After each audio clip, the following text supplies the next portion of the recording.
careful with your phone, guys. Okay, guys, look at that. I'm squeezing my money. If they go in there, I'm not going after it. All right, how you guys doing? Good. My name is Andrew, and I'm an animal trainer here in Wild, Florida.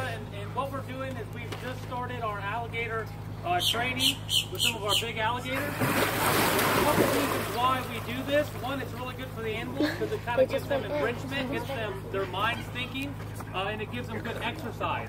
So we don't do alligator wrestling here, but we do alligator interactive stuff where we do some training, we do some neat stuff without actually having to get onto the alligators. It serves two major purposes. One, it is very entertaining for our guests, and you guys get a chance to see how cool these animals are. Number two, it makes alligators a lot easier to work with. So if we have to draw blood or we have to have a vet come in and take a look at them, we can actually work with the alligators without restraining them. So that's the main goal. So you guys want to see some of the cool stuff that we're working on doing? Yes, please. Okay. So we're doing basic commands like come here, stay, hold still, things like that. So then we'll call them up to the bank. Here. So, oh my. This may look Oh my God. safe, but it's not all that safe. He's a professional, and these big gators will get right up in his face here and gets real crazy real quick. So that's why we always have a spotter, and the spotter's main purpose is kind of keep an eye on some of the other alligators because there's over 60 alligators in this pool. So I can only focus on one at a time. Look at that. Look at that right there. Here. Why did I do that? And this is not as easy as it looks. Don't we want to give the wrong impression. But we've been working with these guys now. We kind of have them trained to a basic behavior, and we can kind of, you know, not predict, but almost read what they might do next. Up, up, up, up, up, up. Come on, away. Oh my God. Oh, yeah. Oh my God, that's scary. Here, up, open it up. Good job. Now this is Bone Crusher. He's our largest alligator. He's the bigger one right here. Up. This is a wider faced female. Come on. It's a girl. Here. Come on. Show them the side. Come here. Okay. Up. Come here.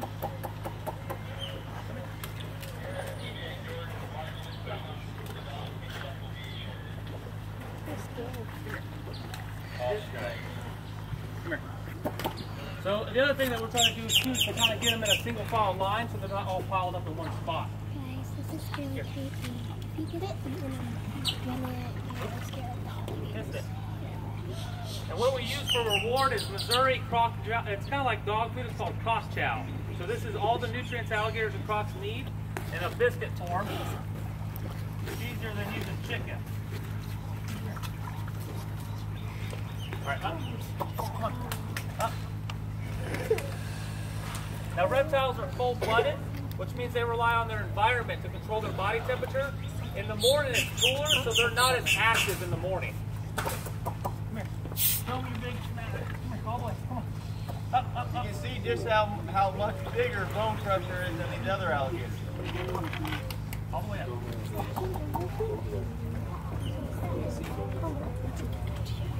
And he's about 14 foot with 1,000 pounds.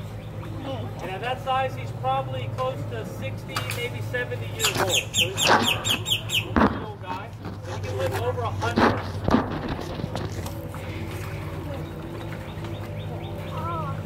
Why is it too big? Over here. Do you guys think this would be a good area to go swimming? No! Yeah. Really fast swimmer, maybe. If you're crazy, maybe. All the way. No. Yeah, if you're crazy. No, thank you. See how long his tail is when he goes back? Very, very big alligator right there. Now, Bone Crusher is anywhere between 50 and 70 years old. That's a very, very old alligator. And you can see just how much training we've been doing with them. Normally, Andrew would be in a very bad spot right now. He's teaching him to hold his mouth open and not attack.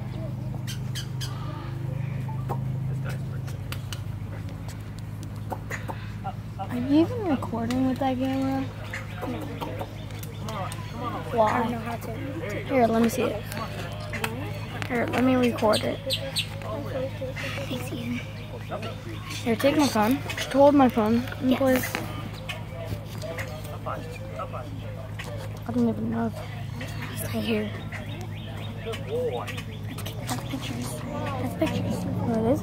Yeah. And all we do is we kind of capitalize on natural behavior. It's for So home. we don't ever try to force them to do anything they don't want to do. Take it. We enforce good behavior. It's all positive reinforcement. So we tap them on the nose. That gets them to kind of open their mouth. They're very sensitive around their snout. And then we tell them to hold. So if they hold their mouth open for a period of time, they get rewarded. So then they learn. You And that's taking what a we want video? them to do. Yeah.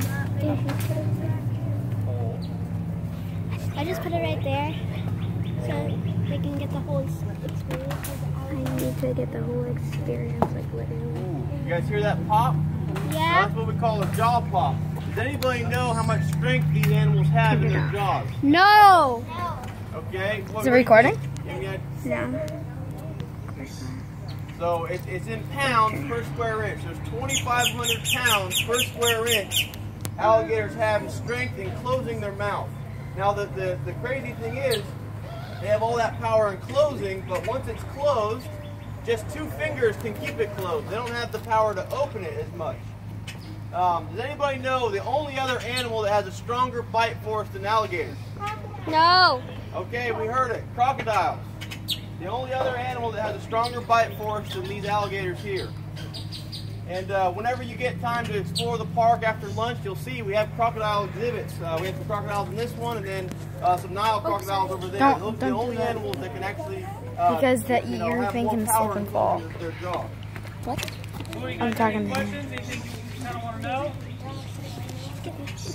Now, one question. Sure. Does the age affect their ability to like move fast or grab people or things like that? Yeah, that's actually a good question, and it kind of does to an extent.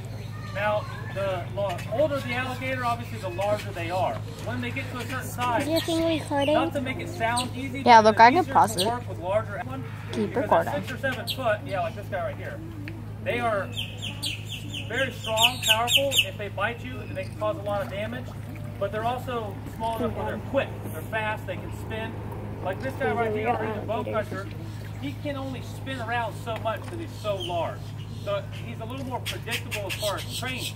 But they're still, you know, one of the keys to doing this is you never forget these guys are animals, they are alligators. Reptiles don't have the part of the brain that gives them emotion or love. So they don't love us. They are just behaving and kind of reacting to. Now, a bit in length every year they're alive, but they get real wide. You'll see this alligator here and this one. See how thick, how chubby on the tail, and how fat around the stomach there.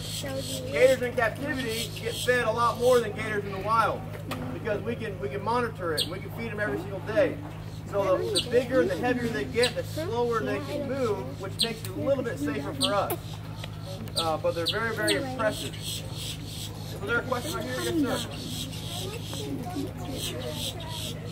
Well, he's anywhere around 1,000 pounds. I had to go over there. Probably between 800 and 1,000 pounds. He's a great big gator. It's just hard to get a good weight on one that big. It's cool. Can you move, please? You guys can see. Now, the other thing too is at this age Just and big size, ones. you didn't get. Like I say, that when they dig into the wood, it'll look like somebody just drilled a hole right through the wood. It'll be perfectly round. But they don't bite. They don't sting or anything.